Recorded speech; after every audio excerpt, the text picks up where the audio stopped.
teaching ministry of Bob Hylands. Let us join Pastor Bob as he shares today's lesson.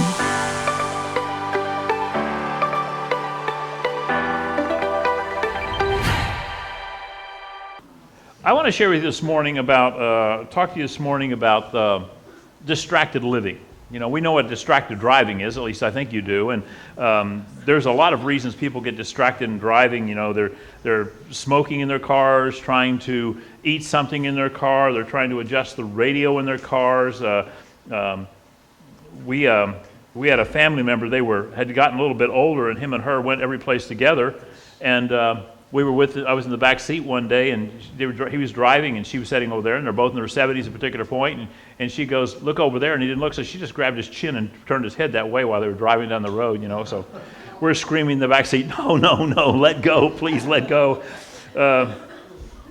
Then there was the other day, I was coming down Pacific Avenue, and I've gotten used to watching the cars around me even more at the particular point. I glance up in my rear view mirror, and the lady behind me has a cup of coffee in one hand. She has something to eat in the other hand, or a cell phone or something. I just know there was something else there. And she's got her mirror down, and she's looking in the mirror trying to check her makeup, and she's coming up on me, and the light's turning red, and I'm just going, Jesus, here I come. You know, I mean, that's how it felt at that particular moment. She actually did slam on her brakes and stop and not spill anything, apparently. She was oblivious to what was going on around her. It's simple, you know, you turn off your cell phone, or you put it on the mount, and you don't dial, and you have a hands-free cell phone. You don't eat food. You make all the adjustments to your radio and everything in advance. And some of us are in such a hurry we don't understand that. I've got a son who, when he leaves our house, when he leaves any place, it takes him almost 10 minutes after he gets in the car before he goes any place. He's adjusting his phone. He's adjusting his radio. I guess we scared him to death, because I tell you what, that boy is really good at that point. He doesn't do anything when he's driving except drive. And I appreciate that. Now, when you talk about distracted driving, you know, there's a church in, I want to get it, it's the Church of God in Ozark, Alabama, and it had a sign outside for a number of years. It says, honk if you love Jesus, and then it said, text while driving if you want to meet him quickly.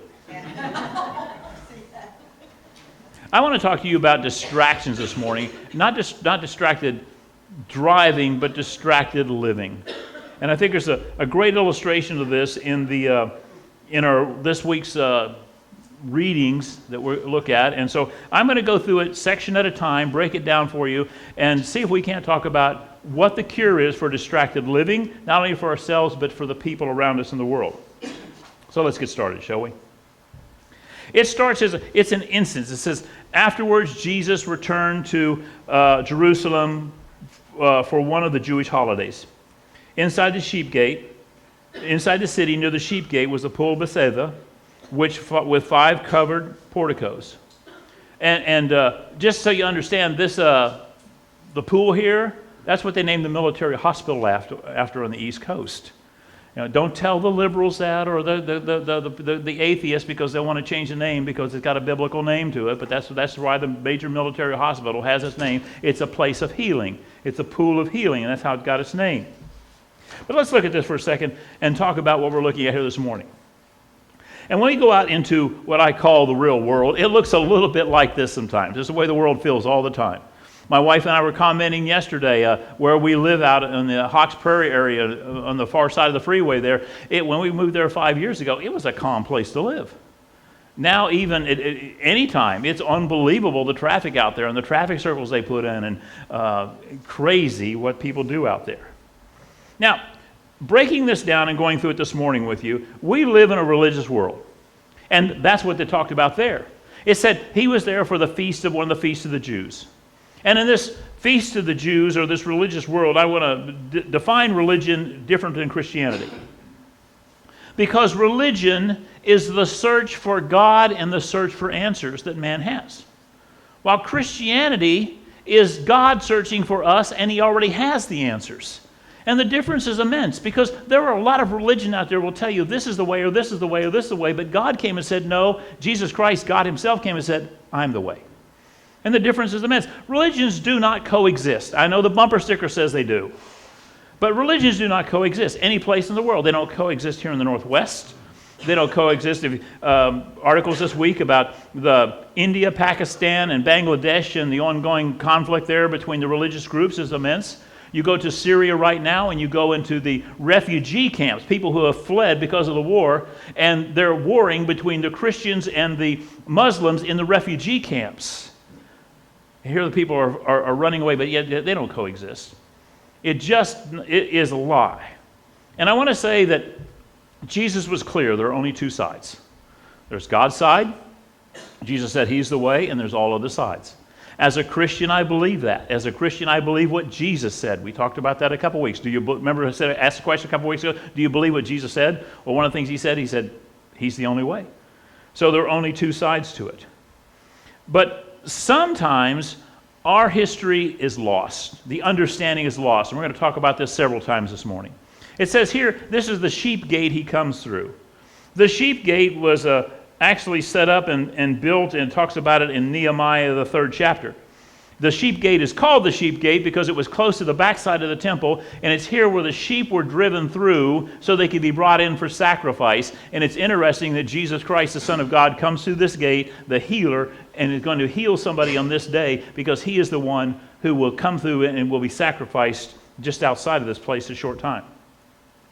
So we live in a country, we live in a world. We live in a country where we used to think about freedom of religion. But now it's become freedom from religion. You know, it's being changed around. The laws are being used in so many ways to try to stop us from having our freedoms that we're supposed to have. But if history is telling the truth, then this is a country where we should have the freedom to worship Jesus Christ and say what we want. But that's becoming less and less true. And you and I have to be aware of it. The history of the sheep gate has been lost. Most of the things that people know about it is gone. The history of America has been lost, and most of the things that people know about it is gone. But I want to say this morning, going back to something I almost talked about a while ago, the traffic circle of life is where we live. You know, he talked about this pool. It had a pool. Actually, when they dug it up and found it later, it was two pools connected by a little stream in the middle. Around it were these five porticos or ways that went out into the city and went into other parts by the temple in the area. And so when you came into this was a major hub right by the temple. A lot of people were there at this particular point, and we'll explain why in just a minute. And these five porticos, if I can describe it to you this way, it's kind of like a roundabout. Not just any roundabout. We have a roundabout out where we're at, and they put it in, and since they put it in, the traffic's got worse and worse and worse. And now that particular roundabout, when you enter it, I feel like you're going in the Daytona 500. You better step on it, get into it quickly. It's like I said, it's always turning left, which kind of scares me at that particular point. But you're always going left on it. You get up there and you get ready, and at the right, it's like a drag race before you go to the Daytona 500 because you got to step on it quick, and you got to be watching the car in front of you because there's always somebody, and I didn't use any bad adjectives describing those people this morning, okay? But there's always somebody pulling out in front of you so you can put on your brakes quickly and hope somebody doesn't slam in the back of you. And that's the way I feel about life sometimes. You're going in circles, you're speeding up, and you hope that you don't have to slam on your brakes, and if you do, you hope that the lady behind you is not paying too much attention putting on her makeup in the mirror. And that's life, and that's the way this area was where Jesus enters it. It's not a quiet area. There are people coming and going, and it's busy, and there's sellers there, and there's these people that we'll talk about are laying around on their mats. It said crowds of sick people, blind, lame, or paralyzed, lay in the porches. And when we talk about them laying in the porches, I want you to get the picture. This is almost like our world today in some ways, except these people come. There's no welfare system. There's no homeless camps. There's nothing like that. There's just this area. They come, they stop, they're there. And for you and I, it's like driving down the street. Almost every corner now has a person on it with a sign saying, they want some money, or they're walking back and forward, acting crazy, or they are crazy, and I'm really not sure what the difference is at this particular point. Talking to themselves, or they're talking on a cell phone that we don't know about because I see them break them out occasionally, dial the number, put them in their pocket, and continue to talk. So whatever, excuse me. There's no Salvation Army. There's no help for them. I did see one the other day that I thought was interesting because it you've seen the signs, Vietnam vet and all those type of things. They hold up their signs. But this guy held up a sign. He said, suggested donation, $5. I thought, hey, he knows what he wants, You only have $1, just go on by. He wants the big money at that particular point. So you have this pool, these two pools, and these people are laying around, and vendors are coming and going, and these are the beggars, the poor people of his particular time, waiting, hoping that someone will give them a donation of $5 or $1, or break out a Happy Meal and hand it to them, whatever it may be. These people are there begging. Now, when we talk about this, I want to talk to you about from the point of view of the problems of the world we live with. And I want to break it down for you here into 3 parts that you all should be aware of, but first we have to talk about the physical problems. And when we talk about this is health. I was driving in this morning, and I had one of those moments when I remembered, your body talks to you this morning. I went to turn, and the muscle on this side just cramped up. You know what I'm talking about, I watched somebody come in this morning, a couple of you were limping, and, if anybody's watching this on video, they're going to think, that's a really sick church, I don't want to go there. But you know what I mean. We have these physical ailments, these physical things we have to deal with. And sometimes we come to the point where our health controls you. Your health is overshadowing the other things that are happening. You can't function the way you want to, and you allow your health to bring you down. The second way I talk about here this morning is spiritual. And when I talk about spiritual, we're talking about treasure problems, we're talking about financial problems, we're talking about the physical things in the world. And some of you say, well, how did you get from spiritual to financial? Because that's the way it works. Remember when Jesus Christ was tempted? The devil comes to him and says, if you'll bow down, if you'll spiritually submit to me, what will I do? I will give you all the kingdoms of the world. You see, the physical treasures are linked to our spiritual relationship with Jesus Christ. And how many people in the world have taken the treasures of this world and replaced Jesus Christ with the things they have in this world? What you're thinking about controls you. What you want to control, you have in your hands, what you want to possess. And then there's the third one. And I want to put an emphasis on this one this morning. It's the mind. It's the wisdom problem. It's the knowledge problem. It's about happiness. Who is giving you directions in life? And when I talk about giving directions in life, I think we have to be careful about the information we take in, especially in the world we're in today. We have this internet world. We have this smartphone world. We have this ability to look anything up. We have the ability that anybody can put anything on the internet, whether it's true or not, and we go there and we just say, oh, this looks pretty good. I'll believe this week. A number of years ago, and this goes all the way back in the 1980s and actually starts in the 1920s, the background for this, there was an illness which affected 10% of the people in this country, which 100% of the people carried or did not realize they had the disease or the problem with it, but it affected 10% of the people in this country, and it was so bad that it actually led and was a precursor to cancer. Now let me share with you, maybe you remember back in the 1980s and 1990s when you used to turn on your television and every other commercial was for a Tagamet or for a Zantac to help you with your acid indigestion, to help you with your ulcers. Remember they used to talk about the drip, drip, drip caused your ulcers and everything like that? And the commercials were everywhere for it. Now, let me give you some background where that comes from, because I think you'd be interested to discover how they figured out that ulcers were caused by stress, because that's the way everybody used to believe, that ulcers were caused by stress. And what you needed to do is you needed to lower people's stress so they had less antacid in their system, and if they had acid in their system, and if they had less acid, they wouldn't get ulcers, and they'd be okay. I mean, they used to do things like they'd remove the bottom half of the stomach to try to deal with the ulcers for people who had them. And so it was a problem. There were doctors getting rich off of the ulcer problem. There were endoscopes where they went down and checked your stomach. Doctors were doing those 20, 30, 40 times a week. Specialists were doing that. They were getting rich. They would take x-rays of your system on a regular basis to see if your ulcers were getting better or worse. And it was a huge business. But let me go back to the beginning again. I got away from that, didn't I?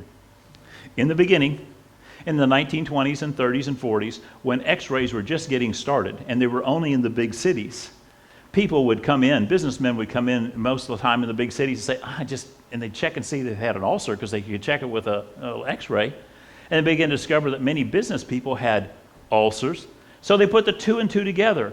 If you are a businessman and you're stressed, that probably leads to ulcers because we can see it on an x-ray. So that led to the whole thing. And then they had this great experiment, which if you're an animal lover, please cover your ears. They decided they would prove that stress caused ulcers. And how did they do that? They got rats, they tied them up so they couldn't move their arms and legs, and they dipped them in ice water on a regular basis. After a while, all the rats ended up with ulcers. I get ulcers. You did that to me too, okay? And so they proved from that experiment that stress produces ulcers. Then we come around to the 1980s. In the 1980s, an Australian doctor began noticing a correlation between a certain bacteria and ulcers. And he correlated and worked on the theory that a bacteria called H. pylori was the cause. In fact, he did some experiments. He watched people. He began speaking about it. He even went so far as at one point to try to prove that people would believe him, since he couldn't get anybody to volunteer for it. He infected himself with it, and causing the infection himself by putting H. pylori into his system. He swallowed it. All the symptoms came on. He got ulcers. Then he turned around and took a common antibiotic, and his ulcers went away.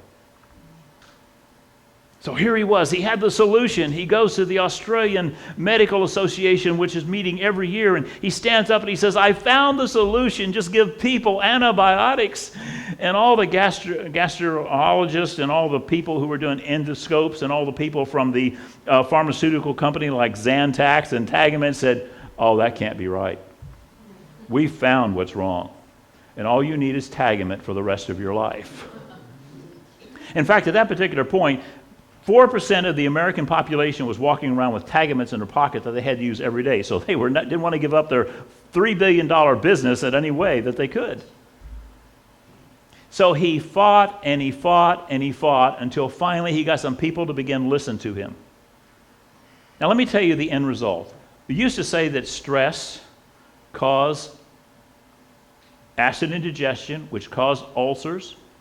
And what you needed to do is you needed to take the stress out and deal with the acid indigestion through your Tagaments and Zagament, and you would be okay. You could get better. And he discovered that all you needed was some antibiotics. So, when's the last time you saw a Tagamet commercial? Yeah. The reason is because there is almost zero ulcers in the world today that are not easily treated by antibiotics. People who are being treated year after year after year are now finding themselves healed very quickly. There was also another side effect from it. One of the number one cancers in the world at that particular point was stomach cancer. When you started curing all the ulcers, the stomach cancer went away, and it's one of the rarest cancers you can get right now. But the truth is that people's wisdom, and the problem was that we had been told a lie. That people were so convinced by the lie that even the doctors, who should have been the first one jumping on board, were saying, no, that's too simple an answer. So what we have here is this concept that maybe the world's wisdom isn't always right. Maybe the world's knowledge isn't always right. And speaking from a spiritual point of view, I believe that with all my heart, because we're being told that if you want to have health and wealth and happiness, the world has the answers for us. And if you just take care of your body long enough and hard enough, you will live forever. You know, they tell you for every minute you exercise, you gain a minute of life. So if you just exercise nonstop, you'll never die. I mean, that's the logic to it. They're telling you that if you really, all these people are on television right now telling you how to get all your wealth in line and get ready so that you're always taken care of. But the truth is that wealth is going to go away someday, no matter what you say or do.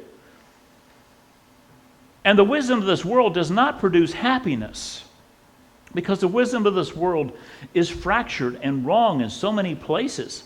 Not only in medical matters, but in the matter of happiness and relationship with each other and a relationship with God. And we're being told, hey, the real problem today is if you work on your health and wealth and happiness and you get everything in the right type of order and you just think right, everything will be great. That's not true. And I'm going to show you why in just a second. They were there at the pool waiting for a certain movement of the waters. For an angel of the Lord came from time to time and stirred up the water, and the first person to step in after the water was stirred was healed of whatever disease he had. Now, let's stop. I want to be sure you understand this. This is not in the oldest versions. But it's important for us to know that. Because what that I just talked about, the wisdom of the world and the things that people believe that maybe aren't true, but they're holding on to, and that's exactly what these people are doing by the pool. They're laying there hoping that an angel comes and stirs the water. And so they're looking in the wrong place for the answer. But they're hoping. They've got hope. They've got their tagamints in their pockets, and they're hoping that at the right time everything will be okay and they'll get taken care of. And they're following the crowd. It says they're all around the place. There's plenty of people there, and some of them are as close to the edge of the water as they can be. People find comfort in sharing in common problems and circumstances. And if enough people believe it, it becomes true. And I want to say that again. If enough people believe something, it becomes true. And truth, even if it's not true, is hard to deal with because people go, I know this to be true. I know this is a fact. There are so many things in our world that we need to understand this. Following the crowd is not the answer because the crowd may just be laying by the pool waiting for a miracle that's never going to happen. And they were focused on the wrong answer. Now, I don't know if an angel came down and disturbed the water. I don't know what happened. Maybe one day there was a guy laying by the pool and he wasn't feeling well and he fell in and the cool, refreshing water made him feel good and he jumped up and everybody goes, hey, look, he was healed by the water. And he goes, oh, an angel did it. Who knows how it got started. But I can just see this pool at times with all these people laying around it. And when they're not begging, they got one eye on the water and the wind blows the water and you can see people diving in from everywhere. Because this is their hope. They're focused on the wrong answer. The enemy wants to give us a false hope. The enemy wants people to look anywhere except to Jesus Christ for the answers that they really need. And then we're talking about the odds that they had to face at this particular point. It says the first person in the pool. And some people would call this, and I put it up there, luck. I have two definitions for luck. You can choose which one you want. The first one, luck is when preparation meets opportunity. When you get ready for it, it happens. The second one, luck is the belief circumstances are controlled by the tooth fairy. I mean, we live in a world where people talk about, well, get lucky, and people get lucky. I don't believe, I read a book last year. It was called Luck. And it was about odds and luck and what happens when people win and when people lose and how people get ahead. And I see time and time again, it's not about luck. It's about people making the preparations in their life to work hard and they happen to be at the right place at the right time. And you call it luck, but I don't think so. I think God working in people's lives to prepare them, especially Christians. And so we have to prepare. We have to be ready for what's coming next in life, and God wants to help us do that. But so many people are looking in the wrong places to find answers. They were all looking at this particular pool in the wrong place. One of them men lying there had been sick for 38 years. When Jesus saw him and knew he had been ill for a long time, he asked him, would you like to get well? Every time I read it, it's like, duh. I think so, And notice this one more thing before we go on here. Jesus Christ, this pool is full of people. This is the man that Jesus Christ speaks to. He's been looking in the wrong direction, but now he's going to have an opportunity. For him, it is, and I want to say the right time, 38 years. 38 years waiting. And the answer came to him. The answer is available now without waiting. I want to put this in perspective for you. He had been there for at least 5 years when Jesus' parents brought him up just a short distance over and had him baptized, had him circumcised, had him presented to the Lord. When Jesus he had been lying there 17 years when Jesus was 12 years old and teaching just a short distance over. He had been laying there at least 35 years when Jesus started his ministry, waiting for the answer to come. The answer had been so close so many times, but it had not gotten there. We live in a world with people who are this close to the answer that they need. People who don't understand they're looking in the wrong place and that Jesus Christ is the answer for what's happening in their life and they need that help. Because you see, the right person saw him. The right person is Jesus. The answer came to him. This is one of the reasons we're told to go and share with other people, because sometimes they're laying someplace distraught, alone, separated from God, and they need us to be sharing with them if we can. And the right question. Do you want to get well? Now, we'll talk about his answer in a second.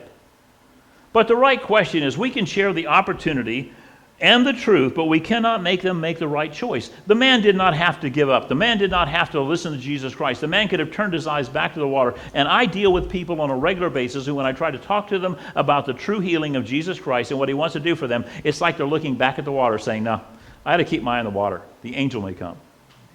The answer's over here. The answer's in the world. And the truth, the answer is not there in any way. It is an individual's choice that we can share with them, but they have to make the choice what they're going to do. But many people end up in the wrong line. Do you want to get well? And the man says, I can't, sir, for I have no one to put me in the pool where the water bubbles up. Someone else always gets there ahead of me. Where was the man's attention still? It was on the wrong answer. And what did Jesus Christ need to do? He needed to bring him to see that there was another answer, a better answer. Kind of like the physician we talked about a minute ago, when he has to try to bring the entire world to see there's a better answer than the one they're doing for ulcers. And yet he had to fight so hard to get them to make that change. And you know, people make all sorts of excuses in the line of life. You can blame someone else. That's what he did. He says, I have no one to help me. And you know, there are people always want to blame someone else, to put someone else on the line for it, or say it's someone else's fault, but it's really not. Or you can blame the circumstances. He says, when the water is stirred, you know, I just can't quite make it. Everything isn't going my way. You know, if you're here this morning and you feel like life hasn't gone your way, I'll admit sometimes it feels that way, but maybe you're focused in the wrong direction, on the wrong thing. Maybe you're not looking to what really can happen for you. Or you can blame, and I'll put it this way, the line you are in. And when I talk about blaming the line when you're in, there's like someone ahead of me. Oh, someone jumps in the water ahead of me. And let me give you some lines that we're in. Your line can be financial. Maybe you don't have the money you need and the bills aren't coming together and everything isn't right in life, and you're like, oh man, if my finances were just better, my life would be perfect. I want to tell you something. I don't care how much money you have, your life will not be perfect. Now, we'd all like to have more. Now, I'll raise my hand on that, okay? At the same time, that wouldn't make everything right. It doesn't solve the problems. I read all the time about rich people who kill themselves because they're unhappy. I read all the time about these people who have all the fame and fortune in the world, these stars, and what do? They kill themselves. They walk out of life. They drop out. They do crazy things. Why? Because money is not the answer. Maybe it's racial. And when I say that, people are shocked a little bit, but we live in a country that is so much focused on race that we've made it a foundation for separating us instead of bringing us together. One of the books that I've read in the last 10 years that had a great impact on me was the life story, the biography, actually the autobiography of Clarence Thomas. If you haven't read My Grandfather's Son, you've missed a great book. I recommend it highly. Because Clarence Thomas talks about his life growing up with a grandfather in a tough neighborhood where everybody seemed to be going the wrong direction. His grandfather putting in him real ethical foundation. And then when he got to college, he said he threw it all out the window and began blaming other people, and he began looking for an excuse. And he said, because I'm black, it won't work for me. And then one day he woke up and he said, it has nothing to do with the color of skin. It has to do with the attitude I bring into life. And when I read the book of Clarence Thomas, by the way, he's my favorite Supreme Court justice. He doesn't speak much, but when he does speak, he makes a whole lot of sense. But I share with you that if you're looking at whether it's racial or physical, or you're a woman, you're a man, you have an excuse along that line, it's not a real excuse. It can be religious. And this is the one we say we're standing in the wrong line. We were talking the other day at, last Wednesday night, and we began talking about all the different people who come here from so many different places. I mean, we have people who have come here from cult groups. We have people who come here from various denominations of Christianity backgrounds that they're so diverse, it's unbelievable when we look around at even just a small church.